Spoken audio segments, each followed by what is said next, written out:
Yuzimizga parvarish qilganimizda yuz uhud kosmetikalarini ko'pchilik noto'g'ri suradi. Yuzini ishqallaydi yoki qo'liga olib turib mana bunaqa xuddi o'g'il bolalardek, xuddi erkak kishidek yuziga kosmetikani qo'pol, qo'rs suradi.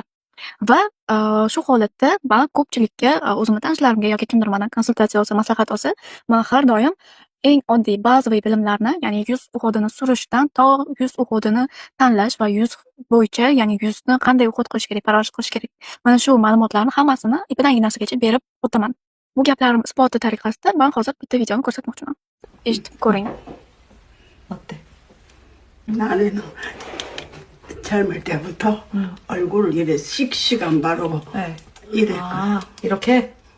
를 두들기면서 이걸 쓰면. 그럼 잘 스며도 들고 이렇게 막 하지 말고 응. 이렇게 톡톡.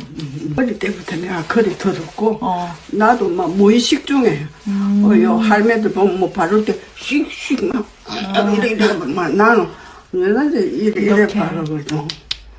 러블리. 85 yoshlik buvi, koreyanka yuz kosmetikalarini yuzga o'g'it qilganda biz yuzimizga ishqalab mana bunaqa qilib yoki bunaqa qilib, xullas unaqa qilmaymiz. Stop.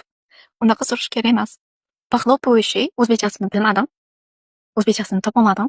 Pahlo poyishi mana shunaqa, sekin, astalik bilan, mehr bilan surdik, surgandan keyin tashlab qo'yamiz, bo'ldi emas.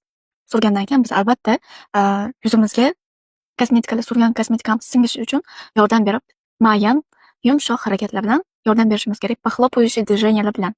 Mana shu narsani 85 yoshli buvijon o'zlari butun umr qanaqa surganlari va boshqa tengqurlarida boshqa ayollar kosmetikalarni qanaqa surishlari haqida gapirib o'tganlar. Agar siz yuz parvarishi va kosmetikalar haqida umuman tushunchaga ega bo'lmasangiz, olgan kosmetikalaringiz yuzingizga to'g'ri kelmagan bo'lsa yoki qanaqadir побочный effektlar olgan bo'lsangiz, mani profilimga va YouTube kanalimga a'zo bo'lib oling. YouTube'ga o'tib obuna bo'lib olsangiz bo'ladi.